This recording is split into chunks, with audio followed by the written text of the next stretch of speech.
Number 9 on the agenda, 2016-074, Ordinance Amending Chapter 375 Zoning, Section 9.4 Special Permit, adding Section 9.9 through 9.11 Special Permit. Be it again. Waive the reading. Motion to waive the reading by Councillor Palmucci. Councillor Palmucci on the motion. If I may, the next two items, and I guess we can't take them out at the same time, but the next two items are, they come by way of the Oversight Committee, which never actually voted on recommendation one way or the other. But we did have several, I want to say 2 or 3 hearings about this particular issue at the initial request of Councillor DeBona and Councillor Finn, who had asked that the Oversight Committee get into the issue of the underground economy and wage enforcement, theft prevention before the body. If you recall, we had a couple, as I said, several hearings before the Oversight Committee. We took testimony from the public on several occasions. We had members of the community from all different aspects of who was affected by the issue. We heard from workers who were affected by this. We heard from construction companies that were in support of making a change. We heard from construction companies that were not in support of making this change. We heard from folks from the Attorney General's office who are tasked with enforcing the state laws that this really speaks to. And we also heard from the insurance industry. We had several members of the insurance industry. And really what this is about, just the bottom line is, this is about requiring, the first one, the special permit, is about requiring general contractors to be responsible for the performance, in a legal sense, of the subcontractors that they hire and bring on a job. And this would give the City of Quincy Building Department added enforcement authority that we don't currently have in terms of making sure that state and federal laws are adhered to on work sites that are operating under a special permit in the City of Quincy. So there was some discussion at the last Oversight Committee hearing about whether it was too draconian of some of the enforcement aspects. Worked with some outside the Callahan, if you recall, they had a representative here, and they gave us a red line version, which I think they sent to all the council and would be part of the public record. I worked with Mr. Timmons, and some of the concerns that he had raised, and I'll actually call him up, Jim, come up, and he can speak to that. We came up with an amendment that I'll offer tonight that I believe everyone received, and it should be in the packets. It's an amendment that reflects the changes that Mr. Timmons had sought. And while so really the main thing that it does is it gives the building director more discretion in what the remedy is. So if you find that someone's violating essentially the special permit now by not appropriately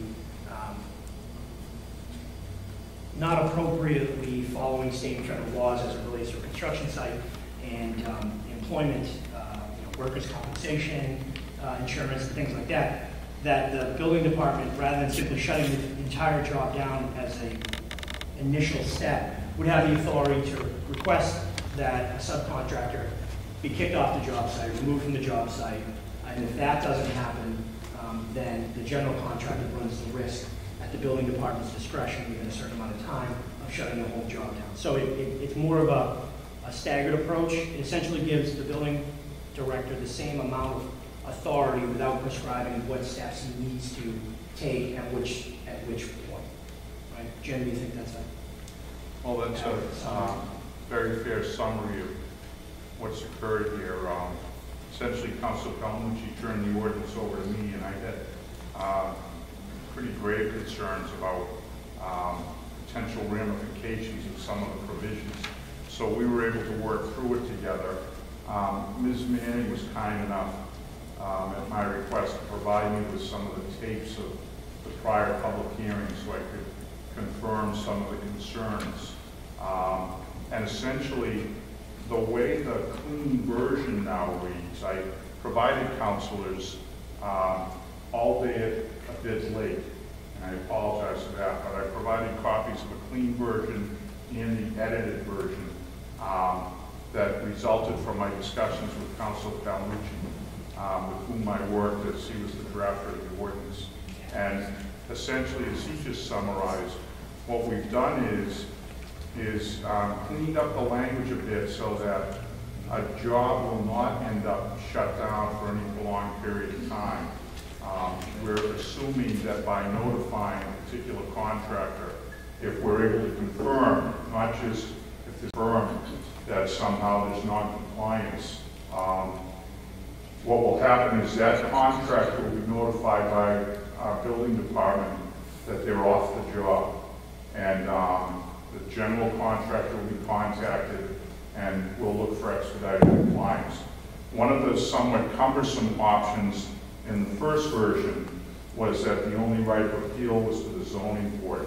And while Councilor Palmucci is absolutely correct that generally an order of the building inspector goes before the zoning board, there was a concern that that inherently created a 5-week delay. So we think what we've done is met the laudable objectives of this ordinance, which I know most of the council spoke in favor of during the public hearing. I heard the general consensus here.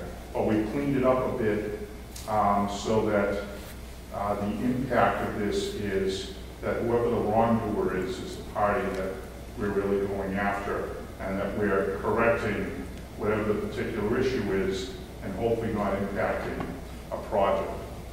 So my recommendation to you is that the so-called clean version, as I've called it, that the amended version of the ordinance is one that can and should be passed if the body so voted.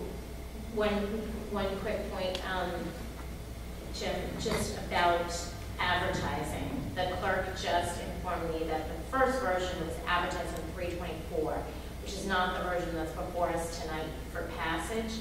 But this current version, as it stands now, redlined or clean, however you want to say, it has not been advertised.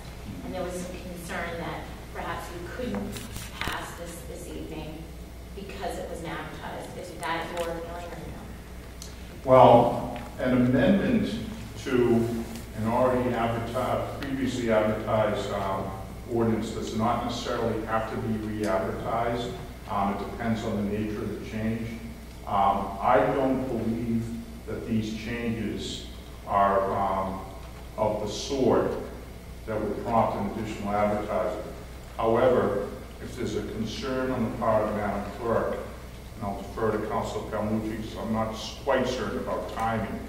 I mean, it's always best to use a cautious approach when you're talking about a change of this nature.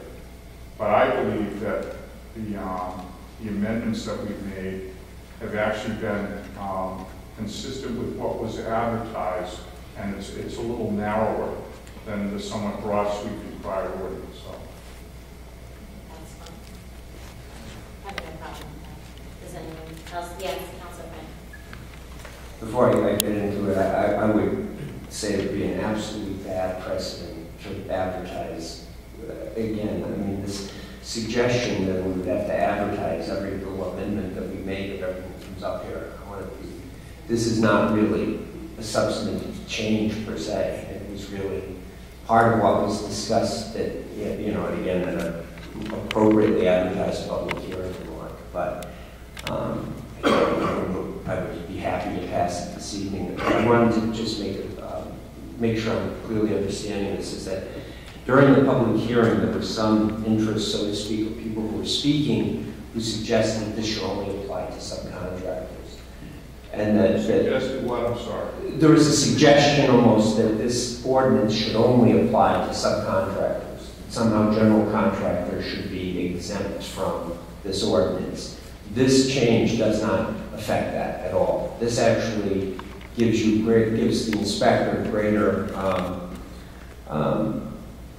flexibility, basically, to target specifically the problem in some regards. And if it is the general contractor, then clearly, to use your phrase, because of the expanded focus onto the general, in other words, holding a general contractor will be held accountable for practices. Because again, one of the things that this is meant to address is that there are certain types of contracting or subcontracting practices that exist out there that general contractors oftentimes turn a blind eye to. Not all of them. And let's make one thing perfectly clear. This is not a union issue. In fact, at the public hearing, there was a non-union shop coming to speak in support of this. This is really meant to protect the people who play by the rules against the people who don't. But it would be absolutely meaningless if it doesn't have sufficient teeth if a general contractor is engaging in these, what are essentially illegal practices. This does not in any way mitigate that at this point. It just makes it, as I was reading your reasoning and some of the changes, it makes it so that you're not punishing the good subcontractors or people on the job, and you're not delaying necessarily a project unnecessarily. That's correct. I was more inclined toward what I'll refer to as a narrower kind of route, just going right after the malefactor. Councillor Palmucci, he really converted me by indicating that one of his potential concerns here was the types of general contractors who just grab the lowest bidder. And frequently, in certain circumstances, in smaller type projects, it's these low bidding subcontractors who are playing games in the payment of wages. So he felt very strongly that if we were not to include the GC in the responsibility chain here, that would be a mistake. And that by including the GC, we'll get the expedited Helps. correction. Yeah, the expedited correction. No, I think that's absolutely critical. Yeah, it brings everyone, because once the building inspector goes out there and takes action, we don't necessarily want to have one of our building inspectors married to a particular site. So this is going to get the GC right in the door and say, you have to get this straightened out, because Councilor Palmucci is also relying heavily on Chapter 149, the kind of prevailing theme in that chapter, that the general contractor is responsible for everyone on the site. No, and I support that, and I just want to make certain that this achieves it, and it sounds like it does. Yes, it does. And I wanted to, again, thank Councilor Palmucci, again, for all his work in relation to this and bringing the various people together to discuss this. It took off with such speed when I was, again, asked the Oversight Committee to investigate this. In the next meeting, we had an ordinance, so, it was pretty quick. But again, it is tricky. And again, Mr. Timmons, we appreciate your work and working with everyone to try to integrate this in something that will work. Thank you. Thank you, Madam President. Thank you, Councillor Finn. Anyone else wishing to speak? Councillor Palmucci. So I would offer the amended version as a substitute to the pre-existing version. And I'd move passage of the amended version. I'll pass it back to you. I just, two things I failed to mention previously. Just this past last week on Thursday, as if there was any question of whether or not this was a real issue and whether or not it was happening in Quincy and affecting workers and job sites in Quincy. The AG's office had fined a contractor who was working on a Quincy Housing Authority project $300,000 last week. And this was a subcontractor, an asbestos removal company, who the president had previously had a different, now defunct asbestos removal company, which in 2008, they had fined him, the AG's office had fined him for not following these regulations that we're talking about. And this is what we heard in the testimony in the committee hearing, is that these companies, they don't pay prevailing wage to their employees, which they're contractually obligated to do. They're not paying workers' compensation for their employees, and when an employee gets hurt at a job site and there's no workers' compensation, they go to this, into this pool of funds. They can collect workers' compensation from a pool of funds from everybody else in the Commonwealth of Massachusetts who does pay. You pay a little bit more. You pay your workers' compensation for your employees, and you pay a little bit more because invariably there's going to be somebody who's not paying for their workers. And all the businesses that play by the rules are then at a disadvantage to the businesses that don't play by the rules. And it's no more a problem, it's no greater of a problem anywhere else than it is in the construction industry, because those differences in overhead, if you're not paying workers' compensation or paying your employees the proper wage, you can't compete with a guy who doesn't have that kind of overhead. So they're getting on more jobs, and they're not safe, and they're not taking care of their workers, and this is what that does. But I thought it was appropriate to raise it. The AG's office just fined somebody last week who was working on a Quincy Housing Authority job for doing this very thing that we've been talking about. So I would urge passage of this. I think it'd be a welcome addition to our toolbox in the building department enforcing regulations on the state and local level. Okay, motion to approve by Councillor Palmucci, seconded by Councillor Fan. On the motion, Madam Clerk, if you call the roll. Councillor King. Yes. Councillor Crowe. Yes. Councillor Vaughn. Yes. Councillor Finn. Yes. Councillor Harris. Councillor LaFars. Yes. Councillor Leeang. Yes. Councillor Palmucci. Yes.